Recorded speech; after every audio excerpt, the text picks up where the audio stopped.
일단은 사실 오늘 저녁에 미국 같은 경우는 내마녀의 날이라고 하죠. 선물 네. 옵션 동시만기일입니다. 변동성이 그만큼 크죠. 변동성이 클 수밖에 없는 장이고 우리나라는 그에 따라 좀 네. 영향을 미칠 수밖에 없는 좀 상황인 것 같은데 사실 이제는 제가 봤을 때는 긍정적인 것보다 안 좋은 쪽을 찾는 게 더 많을 수 있는 장인 것 같아요. 물론 우리가 코로나 때도 겪었지만은 오히려 이제 반등을 할 수 있는 시점일 수도 있는 것 같고요.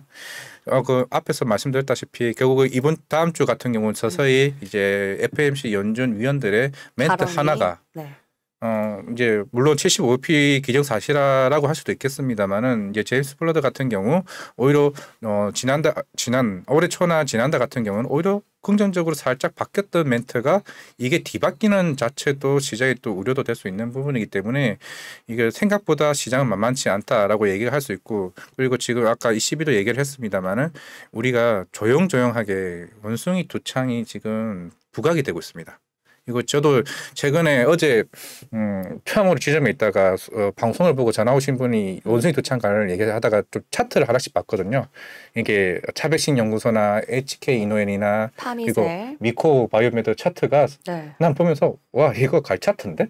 딱 이런 거 보면서 아 그만큼 원숭이 도창으로 조만간 시장이 좀 안 좋게 부각이 되지는 않을까라는 조금 우려도 있더라고요. 그래서 최근에도 좀 유명한 그 유튜브에서도 원숭이 두창에 대한 얘기도 본인들도 이거를 그냥 그냥 별거 아니겠지라고 생각을 했는데 언급을 하기 시작을 하시더라고요. 그러니까 시장에는 안 좋은데 그 개별 관련주의 움직임은 눈여겨볼 필요가 있다 이런 그렇죠. 말씀이세요? 아니 개별 상담을 이걸 하게 된 거죠. 저는 사실 이제 원숭이 두창 관련주는 별로 관심을 저도 안 가지고 있었는데 최근에 WHO에서도 비상선언 검토를 얘기했고 맞아요. 네. 지금 유럽이랑 호주랑 미국 쪽에서는 서서히 확진자가 지금 나오고 있는 상황이고 네. 지금 이제 만약 그게 아시아, 중국이나 일본이나 국내 쪽에도 마약이 나오게 되면은 이거 생각보다 커질 수 있다는 거를 이제 20이랑 유가랑 원숭이 두창이랑 네. 그러니까 이게 악재를 찾으려고 하면은 계속 나오는 거예요 이게.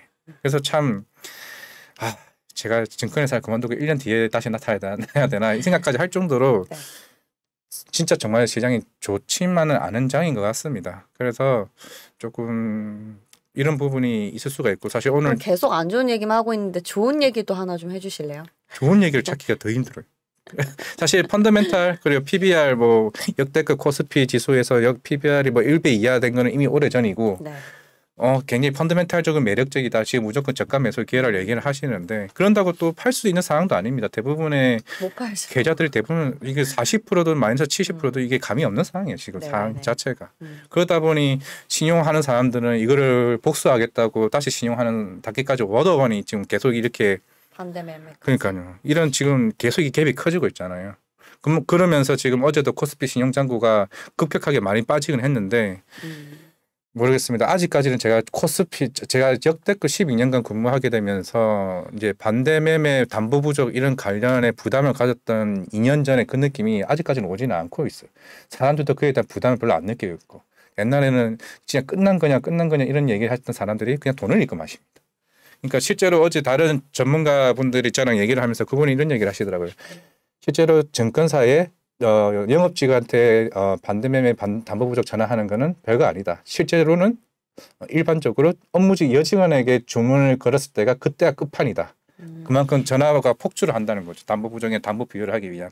그런 말도 그냥 일상생활에서 어떻게 보면 틀린 말도 아닌 것 같습니다. 사실 실제적으로. 왜냐하면 그만큼 자기 계좌가 얼마만큼 지금 담보 비율이 터졌는지 자기도 모르니까 어떻게 벌었는지 모르니까 무슨 왜 문자가 오는 거예요. 담보 부족 터졌다고 지금. 막 이런 상황이다 보니까 오늘 시장 주요 이슈가 또 한 번 10시에 CFD 나오죠. 2시에 스타트는 반대매매 나오죠. 아마 오늘 시장에서 가장 많이 나오는 얘기가 되지 않을까 좀 생각하고 있습니다.